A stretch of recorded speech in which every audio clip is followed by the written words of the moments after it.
Welcome to the Southern U Podcast, brought to you by Darden Archery on the OKest Podcast Network, with your co-host, Matt Brock, Jeremy Ferguson, and Taylor McMurtry.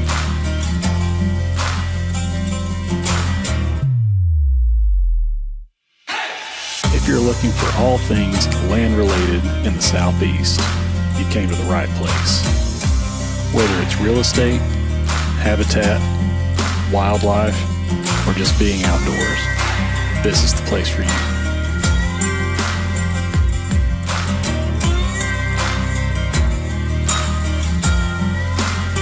Welcome to the Southern U.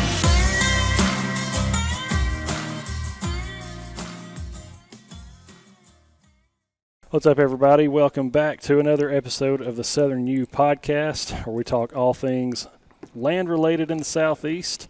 I'm joined by the partner in crime, fresh out of Kansas, Mr. Jeremy Ferguson. What's up, guys? Tut Land Company represent. Yeah. Speaking of Tut Land, we got a new sponsor. We got one. Yep. I think we said that on the last episode. But I think give so. them a quick shout out. Yep. But we certainly appreciate them. And we are not in our typical setting. You might notice there's lots of deer heads behind us here, but we are actually at Black's Deer Processing. I guess it's a Scottsboro address, but I'm calling this Grant. Yeah, it's between Grant and it's Swearingen here, but right. Most people say it's close to Grant. Yep. You got a Scottsboro address. Right. And we're joined by the owner-operator, Mr. Robby Black. You guys just hosted an event here at your place for Youth Weekend and gave away a bunch of gear, a ton of stuff to some young hunters. Man. Yeah, with a lot of good help from a lot of people. We really appreciate all the help we got, and we couldn't have done it without y'all. No, well, we're just glad that we were here. Very small part. Yes, we're glad to be here to be a part of it. Yeah, we saw some BB guns and some, centerfire rifles and a lifetime license and tree right. stands. Yeah, that lifetime license was a good thing. Yeah, really cool. So great turnout. Probably one of the larger turnouts I've seen at an event like this in quite a while. Yeah, and this was the first year too. Oh yeah, yep. Trying it out. Not going to do anything but grow. That's right, man. You do this thing next year, there's no telling. Yeah, we better expand next year. It may get big. That's it's really cool though. But yeah, I mean we're here. Wanted to be a part of that event, and Robby is not just processor. Robby and his son Tyler both. These dudes. They're hunters, man. They put some stuff on the wall, and I'll try to get some shots of this before I leave. I'm not sure if we've got it framed up right now where you can actually see what's on the wall behind us, but a lot of this stuff came from Alabama, and I know even though this is not our specialty, it's not what we made this podcast to be centered around. Right. We're not public land specialties. That was never what we designed, but these guys have actually killed a lot of these deer. About half of our deer are probably public land, and when people say they don't have a place to hunt, there's plenty of places in Alabama to hunt. Mm-hmm. It may not be quite as good, but if you spend the time, do the homework, and do the walking, you can find the places and where you can be left alone. Yeah. Maybe spend a little more time and have success. In other words, have a little bit of woodsmanship about you. Yeah. The woodsmanship is something that I see here that is going away.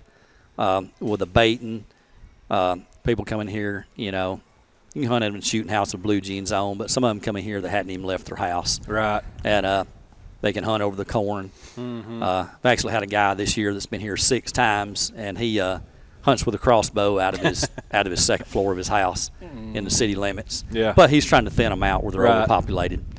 But, yeah, the cell cameras, we all have them. I have them. I love them. But the cell cameras have took a lot of it away. And it's like when I was growing up hunting, you thought there was 200-inch deer where you hunted until you hunted there 5 years and didn't see them. So you always had high expectations. And now if you don't have a big buck on camera, you don't even want to go hunting. Right. So like back then, you just thought they were big ones there, just like it was on TV when it first started out. You thought they were big ones there, and sometimes they were. Some of these deer here I killed in I just hoped there was deer there, and it's real remote. Nobody hunted it much because they didn't even know there's deer there hardly. It was in the beginning when there wasn't a lot of deer there. Mm-hmm. So you got out and hunted and just hoped there was a big one.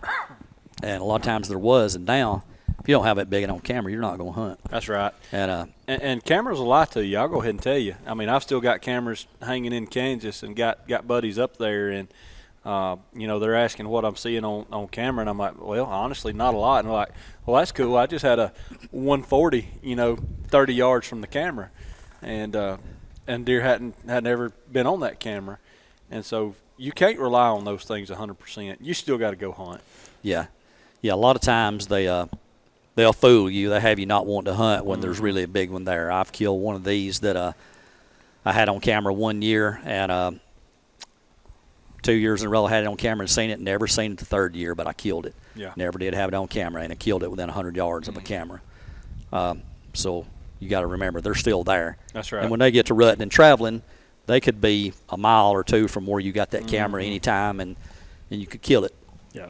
Well, and that's kind of what this particular episode is going to be about. We're going to talk about a lot of different stuff here, but having somebody that has the expertise and just has the experience and put the deer on the wall like you guys have here, would like to just pick your brain about that woodsmanship. Is woodsmanship dead, or is it a lost art? Is it a dying breed of person or of hunter? And I guess what I'd kind of like for all of us to do here maybe is just kind of go down the line, define what was woodsmanship, maybe like an older definition, and how has that changed? Or is it the same? Is there any difference? Yeah, this has probably changed a lot. As far as back when I was growing up, you had no cell cameras or anything, so you just hunted and looked for sign and listened to what the mail lady told you, or the school bus driver, or just when you rode around and looked at deer in the summertime and see them. And just by expectations, you just hoped you seen something. And hunting on where big bucks had lived in the past. We had areas that we know there was big ones there, and you just hunted because there was always big bucks there. Right. And, some of these areas may not ever produce big ones, but some do. Mm-hmm. Yep. And, do you think that the evolution of things like cell cameras, but it's not just a trail camera, but now you don't even have to go into the woods and pull a card. Now you can have this stuff, just sent to your phone, and it's less invasive and more efficient. Do you think that has helped, or has that hurt overall, like just woodsmanship? Oh, I think it's hurt it a lot, because people don't have to go out and do the study and look for scrapes and rubs and learning the terrain. That's the biggest thing I've always done. It don't really matter. And I probably need a biologist's opinion on this, because a lot of places we hunt and kill big bucks, there's no buck sign. Very, very little buck sign. But if you walk that 5 or 10 miles and jump a big buck, and he's there, but there's no buck sign. But with a camera, you don't have to look for any of that. You don't have to walk. You still need to, but you don't have to get out. So I think it's hurt the people's ability. The younger kids growing up, and then most of the kids I carry, you carry them to sit over a corn pile because it's easier. And I see that from a lot of people. Now, all my granddaddy and all my uncles that are gone now, that's how they hunted. They got out and hunted and bow hunted the management areas and didn't have a camera, Right. and they killed deer just fine. You just had to learn what a spot looked like that was going to hold deer. You had to learn deer. Yeah, and that's how I still like to do it. I'd rather go to the management area a lot of times and hunt where there's not as many deer and maybe not many people, is to go out here where I've got cameras and I know that I don't have a 140 buck on camera. Right. I know I don't. There's not one there. It could travel there, but some of these large wooded areas on the management areas, there's some big ones in there somewhere. They're few and far between. Right. But if you do your walking and put in some time, you can find places. It's just you got to figure out if it's worth going and doing it. Yeah, I think it has changed a lot with technology, and more so in the younger generations. Unfortunately, they're probably learning the easy way now. Yeah. But I kind of want to separate that. I would say that more of these podcasts and videos on public land have brought more people onto public land, and they're having to do it in certain states, especially where you can't use cameras and things like that. But I think there is a contingent of folks that are still out there teaching woodsmanship, trying to learn it, but by and large it is much less than it used to be. When I started, I was the same way. I think I hunted for 2 or 3 years before I ever killed a deer. Now, I was a kid. I killed my first deer when I was 10, first deer with a bow at 11. But we had a place that had a lot of deer, but you still had to learn deer. You know, I picked where I wanted to hunt even as a kid. They let me. So I'd find trails and all that, and, you know, that's just how I learned and still doing it. But the technology has made us extremely successful on targeting individual deer, and I'm guilty of it too. I hunted one time last year, you know, in rifle season, and then I hunted one time in bow season, just didn't have a lot of time. And 2 hours in, you know, I shot my target buck, you know, on camera last year. I didn't go back in the woods. Yeah, you didn't. No need in it. No, you know, Matt and I, we target individual bucks because we're trying to manage a place well.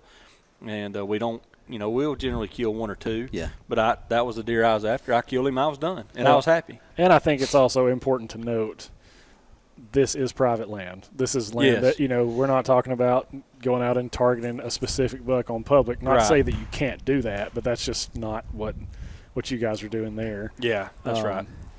I want to just ask you guys this too. Do you ever, obviously scouting is important anywhere you're going in the country, doesn't matter, southeast, midwest, whatever. You're looking for sign that boost your confidence that there are deer here that I want to hunt.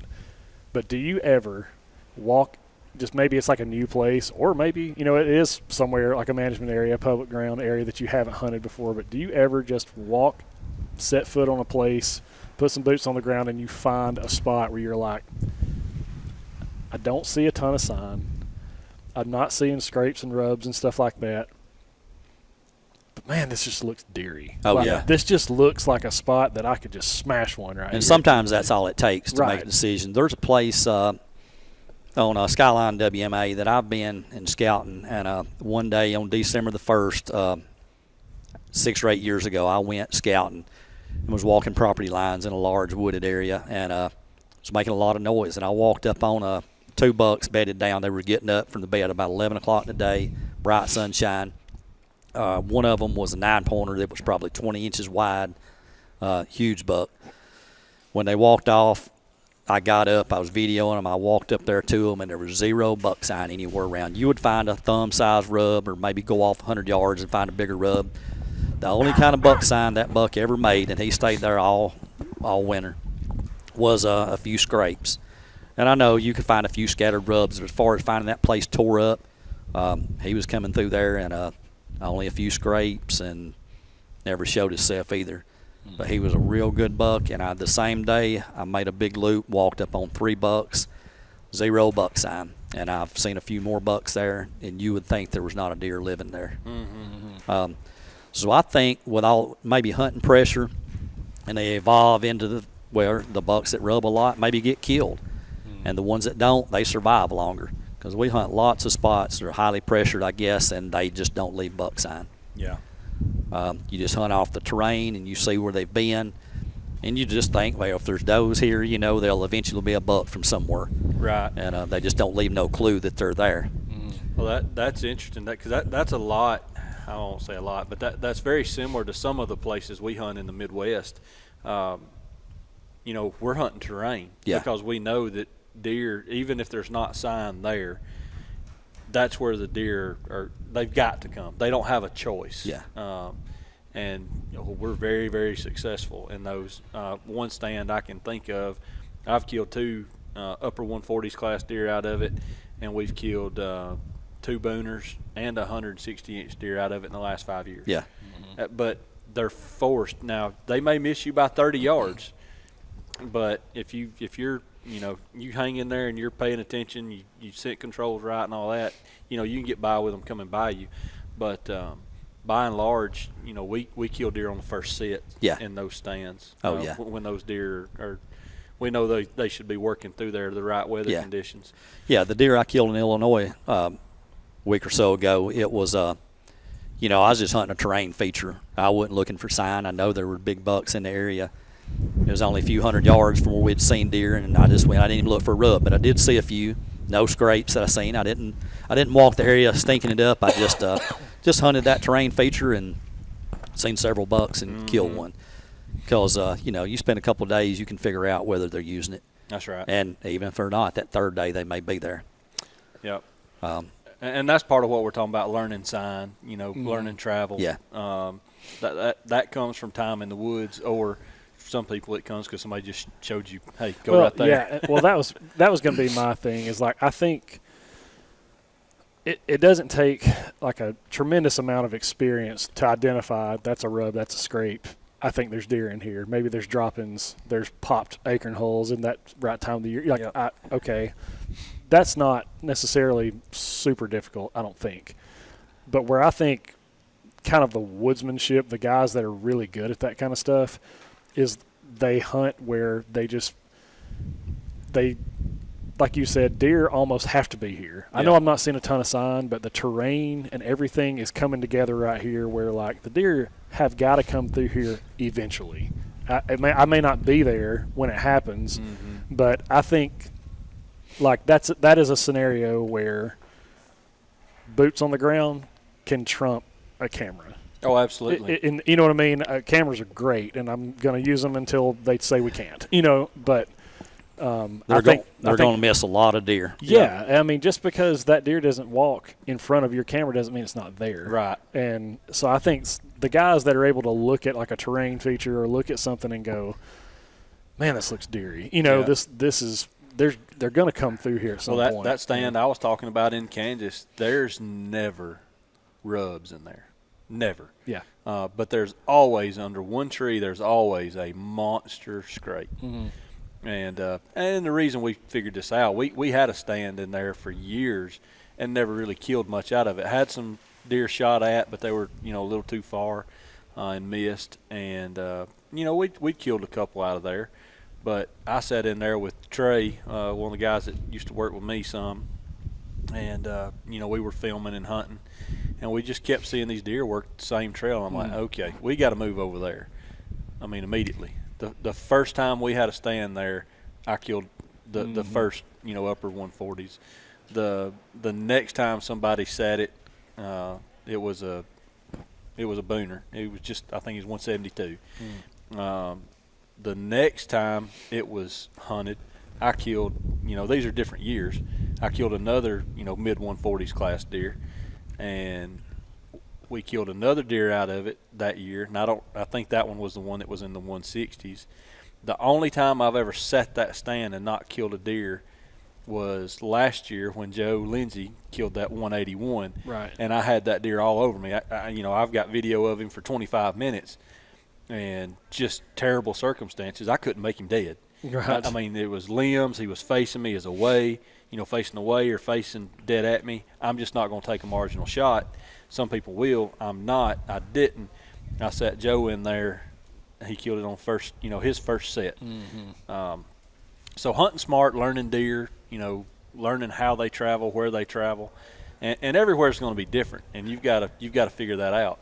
You'll get guys, like yourself, that you've got these lands around here figured out pretty good. We may drop you off in the southeast Alabama swamps and be lost. And you may be lost. Yeah. But that's kind of like me. I grew up hunting up here in Skyline and the whole nine, and I'm used to hunting these mountain deer, and they can be tough.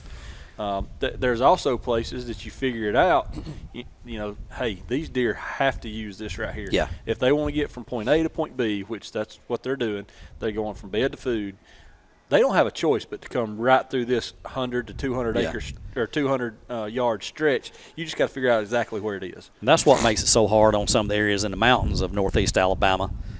They don't have any certain direction they have to go. The only thing you use there is just very steep terrain, gullies that come down that they have to go around, and sometimes they don't have to go around and they can go, but they take the easier way. And it makes it a lot harder if they have a steep area. They'll have to go around it. That's the only thing that restricts them in the big. We got 5,000 acres. They just go wherever they want to. And deer are lazy. Yeah, they're going to take the path of least resistance generally, unless they're really, really overly pressured. Oh yeah, for sure. I mean, I know that there are areas, just like you said, northeast Alabama, that are tremendously steep terrain, crazy, extreme topography, and there's places that don't. You have, and they're like next to each other. There'll be like places along, just say the Paint Rock River, where you've got flat as a pancake until you hit a mountain that goes up in elevation by whatever, 600 feet, or whatever. And a lot of times in the steep terrain, they use the terrain features for cover for traveling too. In the bed, and if there's a real steep area, most time a person is not going to walk down through there or walk up it, so they feel safer hanging in that area while somebody else is walking on the flat up above them. And so I've used the real steep benches that drop off so steep you can't hardly walk. To if you're up above them, they walk through it and you don't see them. Right. So I've noticed they use that, and where they don't have thick cover and don't have a lot of rocks, they use the steep terrain to hide and to travel in. And it makes it rough on us, but they can get there with no problem. No doubt. I mean, let's, I guess, kind of further going down this road of just general woodsmanship. We've talked about terrain. We've talked about scouting for rubs, scrapes, drop-ins, that kind of stuff. Let's talk food for a minute. Do you place more emphasis when you're going to the woods on travel and kind of deer going to and from, or are you looking more towards I want to hunt a deer over a food source? Probably the traveling more, because the food's good if you find it and they're there real good, but also if you spook them going in and going out, sometimes travel corridor is better because you just catch them passing through. If they're going to be somewhere that time of day coming through there, you can wait on them. But if you're in that feeding area, you're a lot more likely to spook them, leave scent, and they know you've been there the next day. You sort of got to look ahead. If you go hunt there a lot, you got to look how it's going to affect next week and the next, as you go in. I'm guilty of that now, trying to hunt the easy way and go in there, not be so careful. And but if you can hunt the travel corridors, I think, of course, we all like to find a good white oak tree that you're feeding on real good. It's hard not to get up one. But if you find that bench that they're coming around, or a creek or a ditch that they're crossing to get to there, that pinches them down probably a lot better. Yeah. And a lot of times you look when the leaves fall and just stand back and look at them features and see, hey, wherever you would walk, because most time when you walk around a mountain, you'll realize later that you're on a logging road. The easiest way to get around that mountain, the loggers used it and the deer use it too. And so sometimes that creates, travel areas. Yep, absolutely. That's why, and this is getting way off the subject, but that's why we talk so much about how good logging activity can be for a property. Not just habitat, but ingress, egress. Travel corridors and giving you access to properties. And, I've got a client here on the mountain that he's totally adverse to cutting timber. And it's the only thing that he needs to do to improve, because he's done everything else. He just needs to cut some timber. Yeah, I mean, I think, too, one thing it took me a long time to, I won't say wrap my head around, but just to accept, I guess. I really want to, early on, I really, really wanted to focus on trying to hunt over some kind of food source. I'm like, deer got to eat. They have to eat. So if you're there, wherever they're trying to eat, there's your opportunity. But as I've kind of gotten older, I've started to look more at the terrain and more at the more travel patterns, because that food may be here now. Give it a month, and whatever was dropping in here, hard mast or soft mast or whatever, is now gone. And if that's gone, well, that spot that you're hunting is, and not that it's useless, no longer good. It's no longer good, but that travel corridor is. It's still good. It's going to be good whenever. And so it's like trying to make myself not hunt over food is harder than it sounds. Like it's harder than it should be. And everybody wants to go to a new spot or something and find a food plot or a feeding area. That's the easiest place to go to. And if you're not going to hunt there a lot, but if you're going to hunt there a lot, you probably need to look for other areas that are back that cut them off before they get there, because that food plot's also going to attract a lot of other visitors too. Well, and it's like when you hunt a travel corridor, that deer's going to come through, or deer, however many, they may come through in one pass and then they're gone. And so it's like you've got to have your head on a swivel and really pay attention, be ready for them. Whereas if it's just a food source, hey, they're showing up and hopefully they're working their way to me. They're going to linger and kind of hang out for a while instead of passing through and now they're gone. It's like, well, there went my opportunity. But also, I've noticed when they're on that food plot, they are jumping. If you got 6 or 8 deer, I had some this year, and I just give up on trying to shoot because there were so many and looking. And Especially if you have the big one old come does. traveling through that travel area, he's not looking for anything. He's not Yep. to the dangerous area yet. Right. And it's a lot easier to get a shot if you Yep. can. Well, and that type of response from a deer, just tells you how pressured they are on food Yeah. sources. And I have totally switched how I hunt, and based off of where I am, what type of property, whether or not it's pressured. If I know it's heavily pressured, I am not sitting on a food source because I'm not going to see a deer unless it's dark. There was a time back in the had to be the early 2000s. I could go to Little River Management Area and get over there, and I could see 5 to 7 does every food plot I went to every time. And I killed a few, but they were so jumpy. But they were, they didn't have a lot of acorns that year, evidently. And they were it was before all the doe days took place, and it was fun because there was a lot of deer. Every time you went, I could take Tyler when he was little, and sit him beside me. We'd sit on the ground a lot of times because there wasn't trees, a lot of cutover around, and the deer were coming. And now it's not like that. Yeah, they know. Yeah. Oh, yeah. They know what's up. They do. We preach it. These days you can spend all the money you want to spend on buying a multi-million-dollar property. You can do all the improvements you want to do, or you can go hunt public land, and all you got is the cost of your license and getting yourself there in gear. And if you're hunting an overpressured place, you're gonna have a hard time. Yeah, it you'll don't have to matter find if it's something. it don't matter if it's 2,000 acres of well-managed private ground. If it's overpressured or pressured in the wrong way, you're gonna have a hard time. It's like I killed my first deer in 1982, and when I was 11 years old, and I had a 30-30 with no scope and nothing else. Probably wore tennis shoes hunting. Yeah. I killed my 169 when I was in 1997, and I still didn't have much more. A tree stand. I didn't hunt out of a tree stand when I killed it. Didn't have a grunt call with me. Didn't have anything.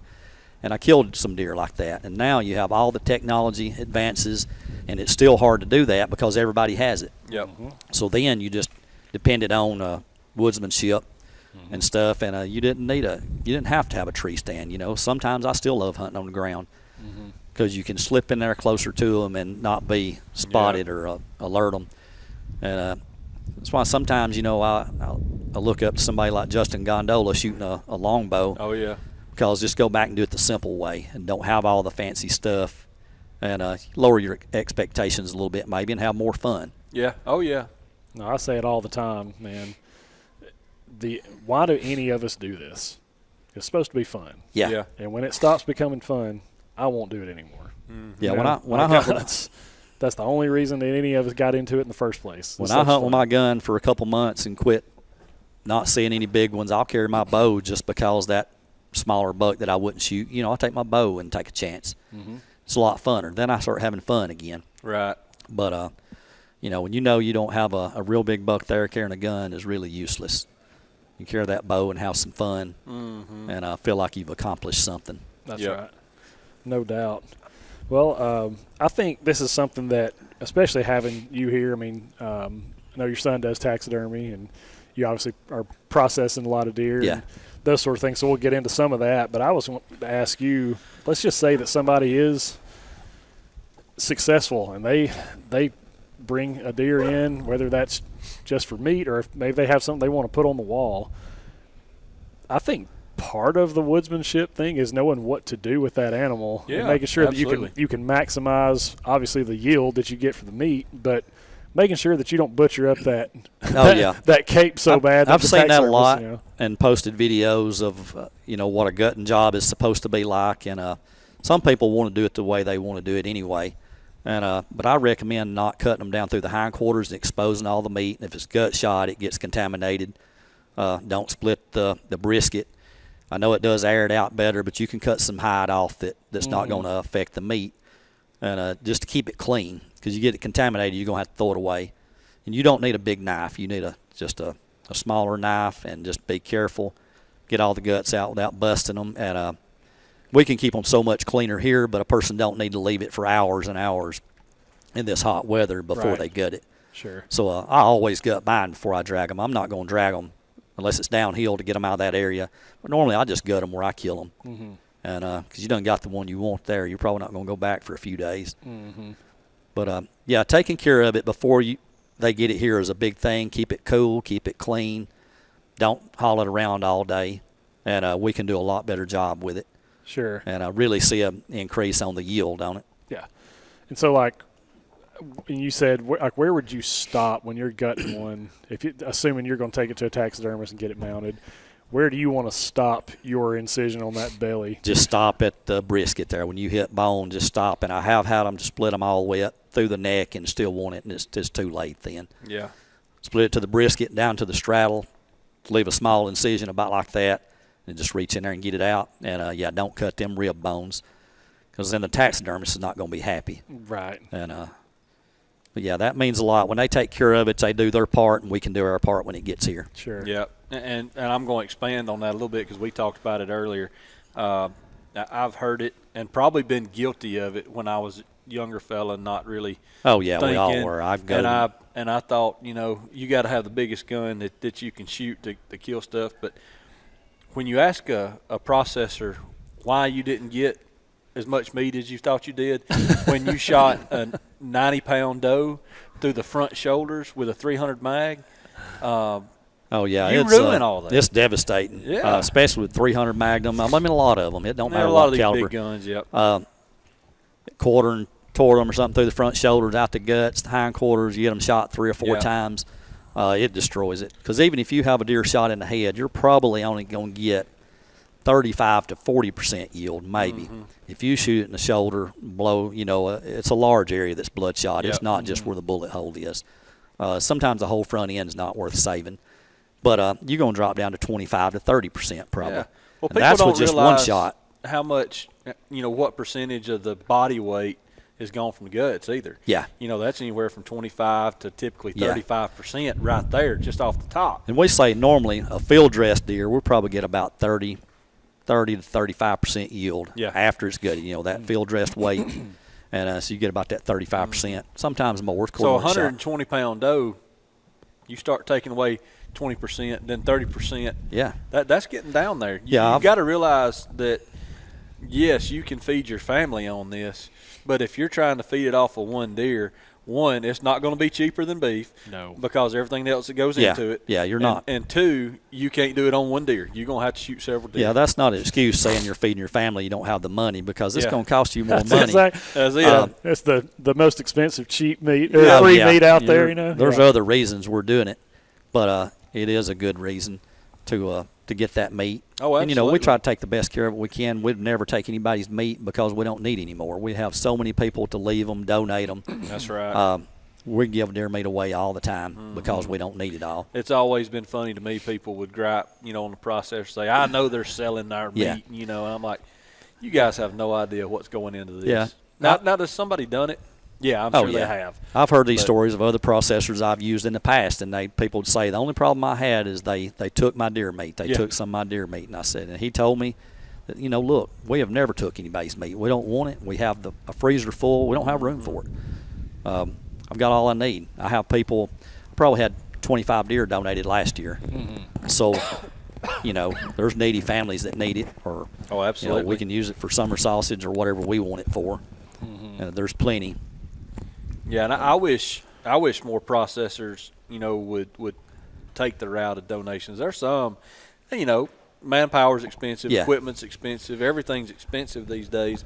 But I remember working, back when we were all working with the state and we were shooting deer for other, research purposes. We killed a lot of deer. I mean, a lot of deer.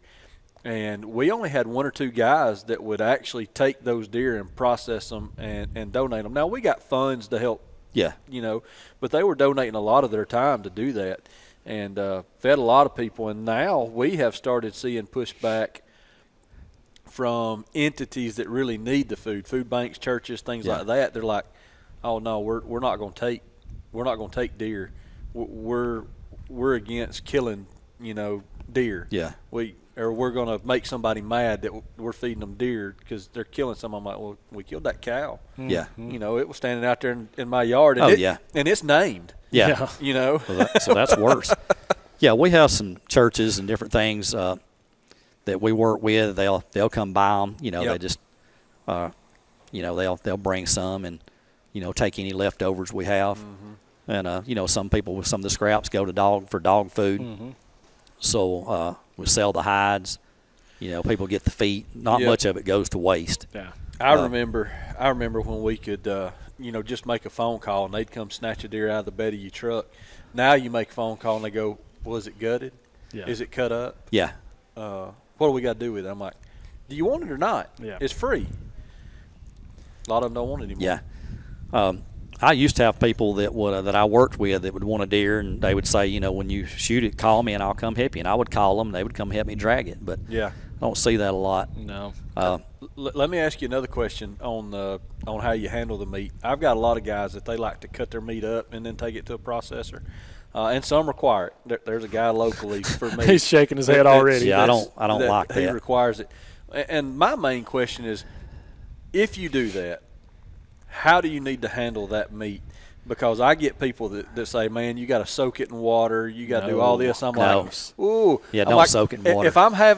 If I'm cutting mine up for some reason, it is laid on top of ice. It is not going to be Yeah. in water for any purpose. I recommend them to leave the drain plug out, put it on top of the ice or in a bag or something, but it don't need to stay in a bag too long. It'll sour.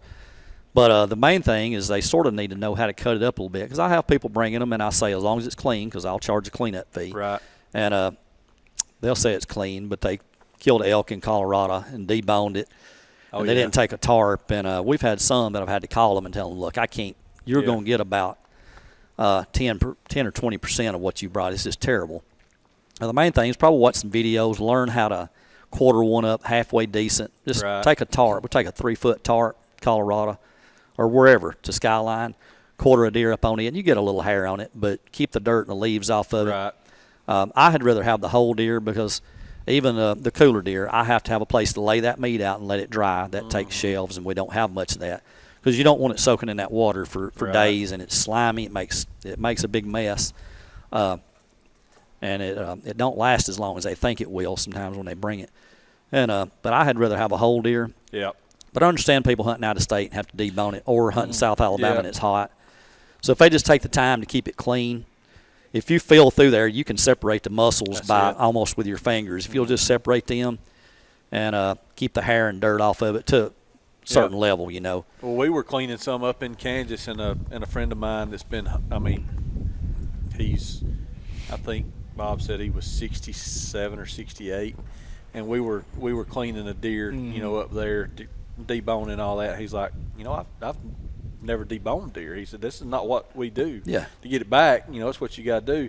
And I was deboning it, and like you said, I was running my fingers, and he's like, man, that's not how, you know, I would have thought you would have done that. I thought you just cut that. I said, oh, no. I said, if you'll cut these muscle groups out, it's way easier. Yeah, you know, there's a layer of meat, muscle about that thick over everything that holds it together. And when you cut through that, there it is. It just separates. And you just follow the contour of that. And it's pretty easy. Yep. But there's some great videos. I mean, Oh, yeah, there might is. as well give them a shout out. Don't know who they are, anything, but the Bearded Butcher. The Bearded Butchers, yeah, that's who I watched. They are great. I have watched their stuff, and I'm like, well, I've been doing this a long time, and I'm pretty good at it, but that I have never thought of. Yeah. You know, a couple things, and you know, take notes. Yeah, I mean, I have heard everybody, oh, man, you want that gaminess to stay out of your meat, you got to, like, soak it in salt water. You got to soak it in buttermilk. You've got to, and I'm just like, Yeah. I'm not saying that stuff doesn't work. Essentially, salt water is essentially a brine. Yeah. You know, Yeah. like you do anything else, like a turkey for Thanksgiving or whatever. But I'm just like, the thought of me taking a ribeye and soaking it in salt water for 4 days, that sounds disgusting. Well, you know, like, people are trying to take the deer meat taste out of deer meat and turn it into beef. It's not going to happen. No. Eat the deer for what it is. It's Yeah. deer. yep. Seems like we found, of course, cooler space is part of it. You know, we can't hang them forever, but if somebody wants one deer hung, we can just go around it and let it hang 14 days. But it seems like 3 to 5 days is about right. Yeah. It's plenty of time. dries them out a little. But if you let them hang 14 days, they turn black. Skin you on, lose a lot of meat that. off of it. Yeah. Now, And do you let those hang like that 14 days with skin on or off? with the skin off. Off, okay. And that's how we do them, and that's not good. It'd be better with it on probably. Okay. But we skin them first. And that's a long time. You lose a lot of meat, and they don't look so good. Yep. But 3 to 5 days, and sometimes 7. If this time of the year we're slow, we'll let them go till the next week. About 7 days is good. Yeah. When we're in the Midwest and it's cold enough, we'll hang them in the barn for 3 days. Yeah. We'll skin them, let them hang there for 3 days. And I was going to say that about keeping them clean. Of course, we bring them out of the woods. Where we're at in the Midwest, we can get side-by-sides to most everything. Mm-hmm. So they go from gutted to picked up, put in the side-by-side to the barn, and then we'll let them hang there overnight. And then the next day, cutting the hide off is easy at that point after it's hung there a little bit. Mm-hmm. And then we'll let it hang there 2 more days. And after it's hung there and kind of created that film, things have hardened up on the outside, you could roll those things around in the dirt, and they're not going to hold it. Yeah. So we'll mess with it then and cut it all up, and it just makes things easier on us. But, I mean, up there right now, I think it's as warm as it is here. I think they're in the upper 60s or low 70s. So you can't do that. Yep. It does help if it's cool enough. You can hang them. Like if you kill one on public land and can't get to it, and you can leave it till the next day. If the coyotes don't find it first. Mm-hmm. Yep. Yeah, that's a big problem. Yeah. Yeah. We've had that problem in Illinois this year, and had it at Skyline where I killed one way off by myself and had to go back, and it got eat up. Yep. But that's the only couple times we've had it happen. Mm-hmm. No doubt. Well, I mean, so I know that, like, obviously you're a processor, so I'm not asking you to, like, cut your own throat here. But for the guys that are trying to do some of this stuff themselves or trying to do some stuff at home, some of them, have invested in a grinder, or some of them have invested in even a slicer or something like that. I have a slicer. I don't have a grinder at home.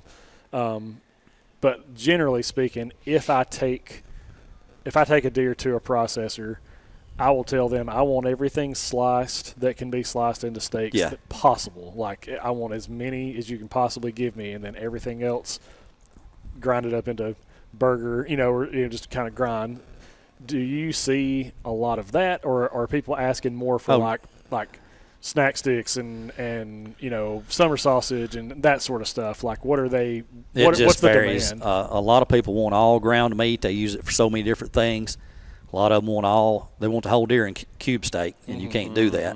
But some of them want all they can get cubed and sliced, and the rest of it ground. Some of them want the whole deer done in snack sticks or summer sausage, which gets a little expensive. But they'll go ahead and do it one time, get it over with. They have it for the rest of the year. They don't need any more.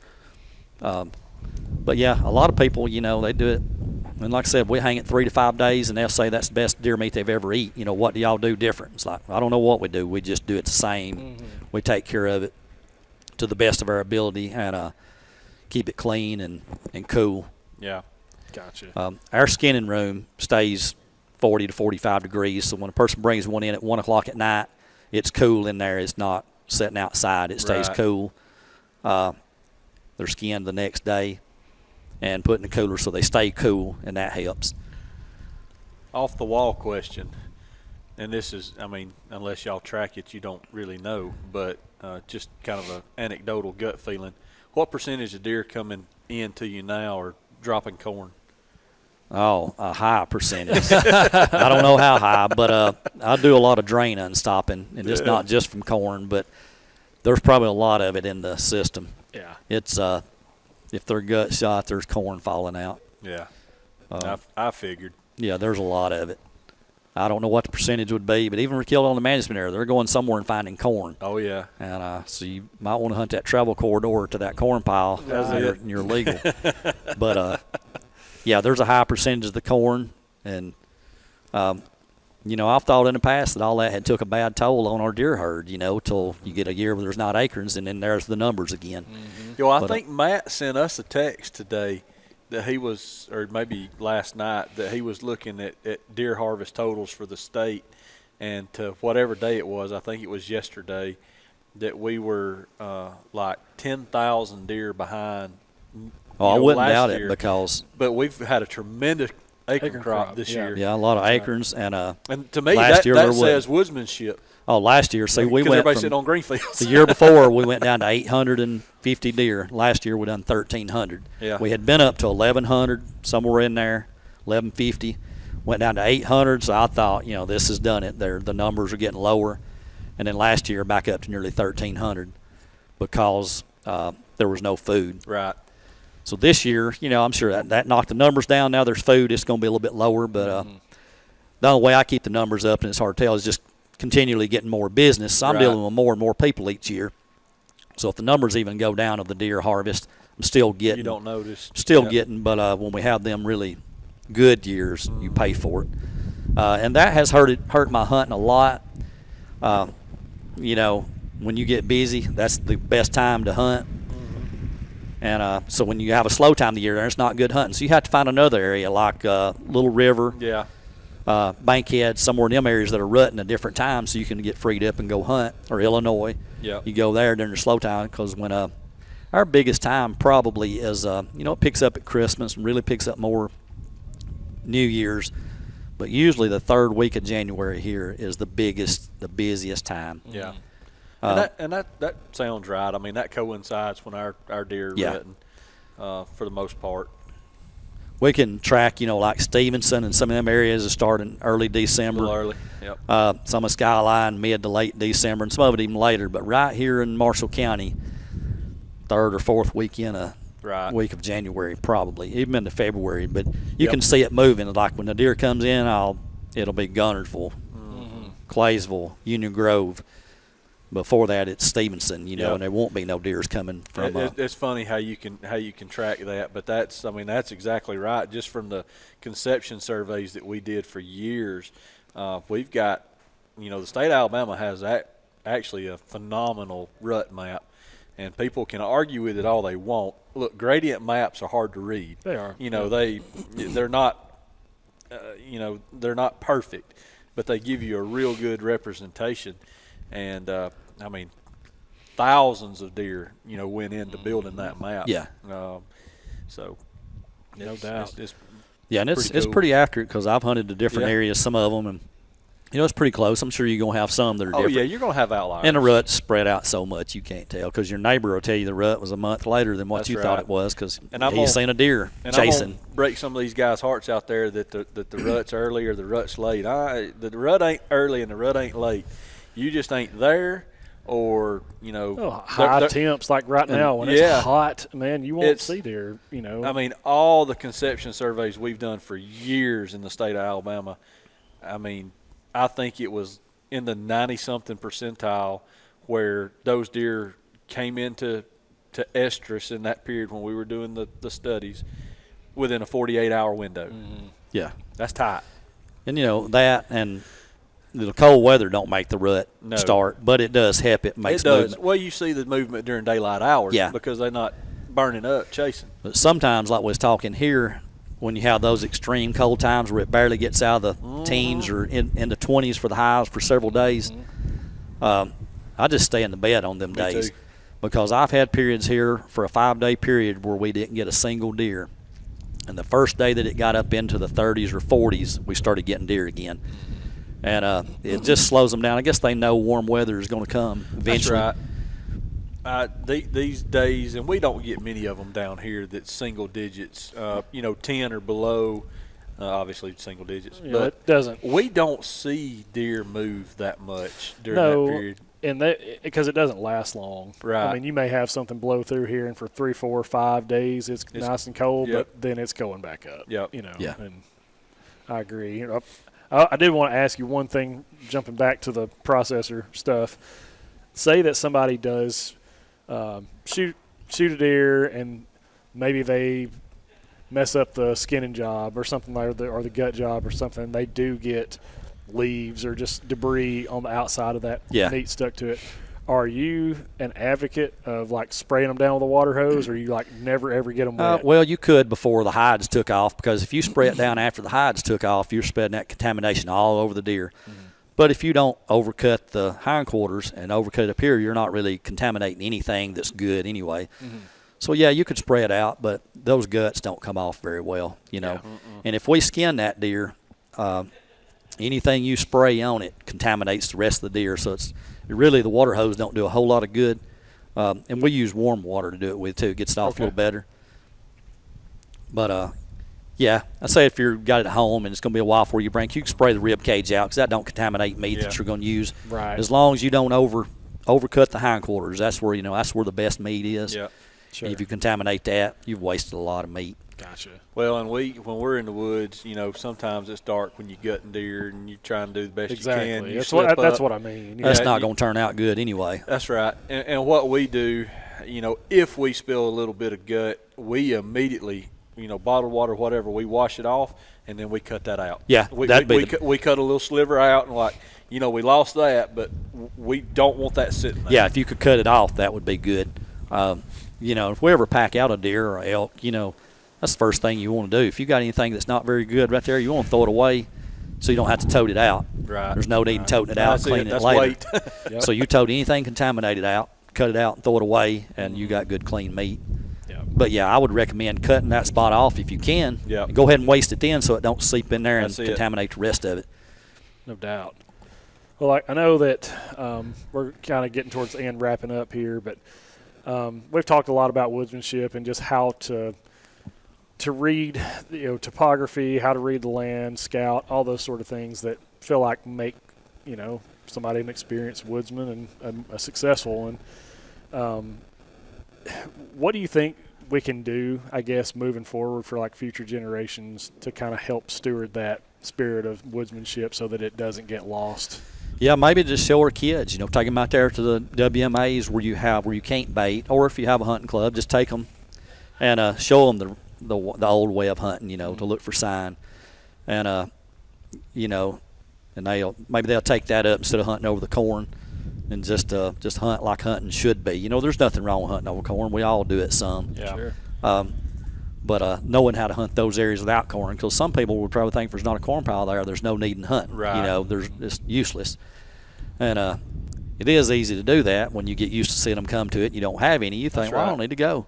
Mm-hmm. But, main thing is taking the kids and teach them these, like Justin Gondola was showing them the long bows. Yeah. Teach them, get them interested in that type of hunting, and they don't want to hunt over corn then. Right. They're hunting the old school way and just having more fun. And even the cameras, you get your expectations. If you don't have a big buck, you won't even want to go hunting. So if you don't have that, you'll just go out there and hunt and have fun and be happy. If you do see a big one, you're really excited because you may not have known that deer was there. Mm-hmm. But I think the cameras, you're disappointed if you don't see it now because you know he's there, and you're going to be disappointed if you don't see him. Yep. So I guess the main thing would be to get the kids out there and show them the way to hunt. The woodsmanship, let them see and teach them how to gut deer. How to gut them. I see people come in here that are complaining about how rough of a drag it was, and they didn't gut their deer. And I would never drag a deer very far without gutting it because it's a third of the body weight. Yeah. That's my only complaint about the SOA hunts, man. They want you to have live weight. Live weight. Oh, gosh, man, that's awful. Just use that formula, ain't it? 1.26 times, or they want the actual. They want the actual. They want the actual. And look, I worked there, and we argued about that when we were there. There's really no need in how they handle that, and they can get mad at me if they want to, but they're wrong because it's not doing anything for them. No, I mean, except for making it harder on the hunter and the mentor or whoever's with them, on the mentored hunts to get the deer out. Yeah, that's right. But talking about woodsmanship, I raised Tyler up and Jared both, hunting on the WMAs. Tyler killed his first buck, a spike on a skyline with a SKS, and a no scope. But he learned how to do it the hard way. Yeah. And he can kill them better than I can up there probably because he's young now, and I'm not going to get out there and go like I used to. But yeah, him and Jared both have killed some good ones on the WMAs, and getting out there and doing it the hard way. Yep. Never seen this deer. You just hunted it and killed it. And I raised them up hunting like that, and that's the thing we're going to do with Cooper. My grandson is we're going to make him After he's killed a few now, he's going to go to Skyline and kill a deer. Yeah. It may not be a buck, but he's going to go up there, kill a deer, and see what it's like. See how hard it can be. To have to walk a little ways and no corn and maybe get up a tree stand and see how much harder it is. And, you know, I know you could go around here to places you kill 10 deer to one up there, but it's still nice. When you go up there and kill one with a bow, you've done a little something. Even if it's a doe, you've accomplished something. No question. Absolutely. There's a reason I don't have that lease up there I have went from had years where I killed 5 up there in 1 year with a bow. Then I went 5 years without killing one. Right. It's hard. But most of the real good luck was right after the Mansmere got it, and it wasn't depleted yet. The numbers were still real high, and if we'd known how to hunt that area, there's no telling what we could have killed. But it went. Now the deer numbers are back down. They are. Like the Mansmere. Yep. And the one thing that we've tried to preach up here, at least I have, with deer densities, you know, up here on the Cumberland Plateau and these close canopy hardwoods, our recruitment rate is not what it is in the lowlands. Yeah. You know, these pine belts and all that. You know, down south of here, the recruitment rate is close to a fawn and a half. I think it ended up like 1.6 is what's recruited in the population. And up here on the Cumberland, it's below 1. So every doe is – not even every doe is producing a fawn that's being recruited into the system. So doe harvest and deer harvest can be detrimental up here if you don't pay attention to what you're doing. It should be a little different, especially the 10 days in February.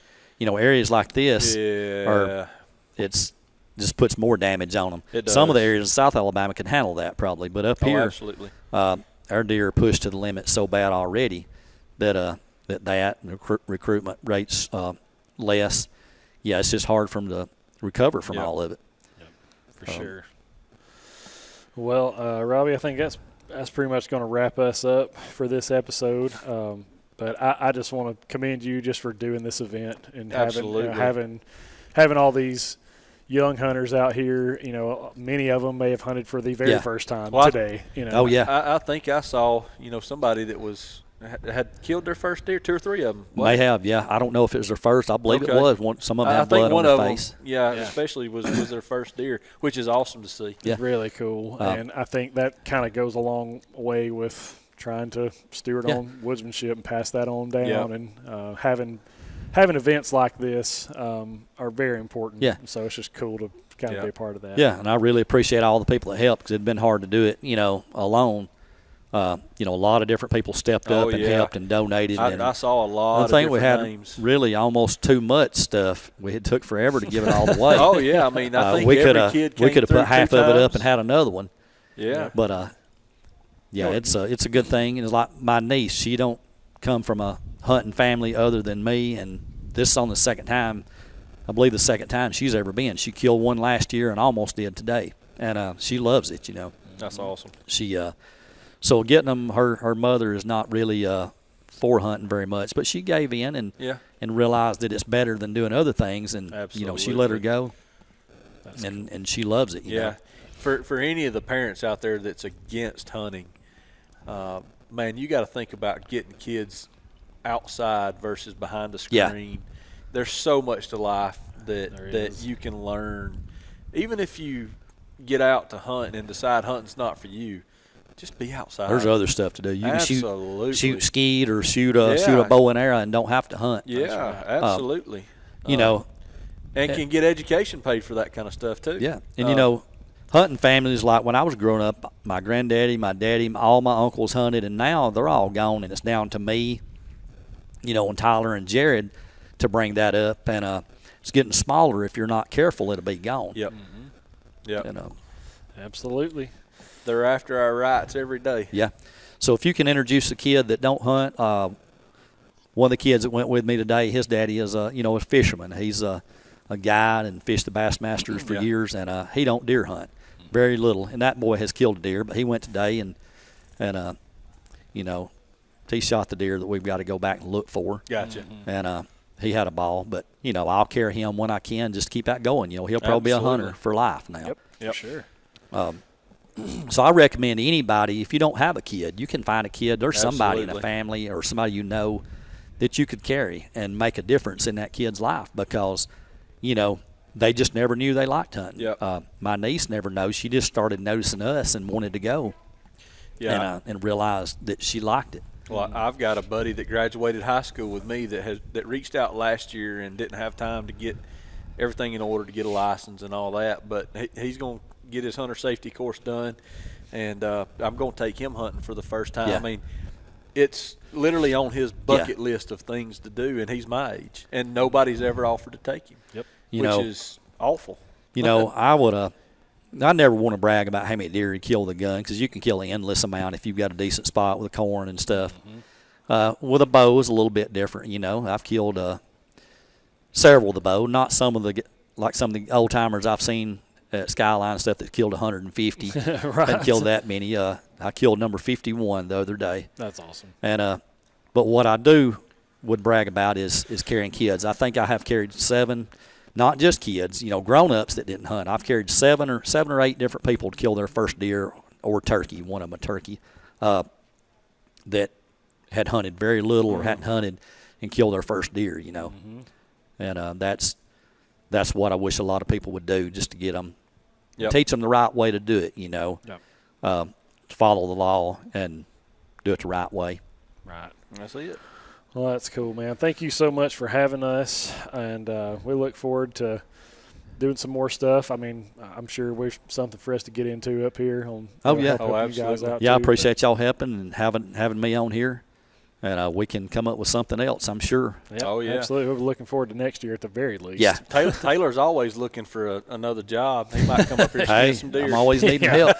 That's me. When the hunting gets good, we always need help. Yeah, definitely. So I'm trying to recruit several part-time people, and so I can check on them and go hunt for a little bit. That's yeah, right. that's right. But people always say, they told me when you get into deer processing, you'll quit hunting. But I don't think, if you're hunting for the right reason, you just want to go more, because it's not just about killing them. It's about getting out there and getting away. I see it. Because some of these places you hunt are not even hunt them, there's not that many deer there, but you can get away. Maybe a cell phone don't work. That's it.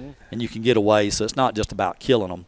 Yeah, That's right. That's But, what a lot of people don't understand. Although that's the goal when you get out there. That's right. Yeah. But yeah, we just need to get the kids involved in it, and if everybody step up and do just a little bit, it'd make a difference. Yeah, absolutely. No doubt. Well, guys, thank you so much for listening and hanging out with us. As always, please make sure that you like, share, subscribe, share this with your hunting buddies, talk about it at camp. It means the world to us. We've still got some moving parts behind the scenes that we are almost done with. We've been talking about it what seems like forever, but we are very, very close to launching something that we're all going to be very excited about. And hopefully you will too. But until then, we will just see you on the next one. Peace.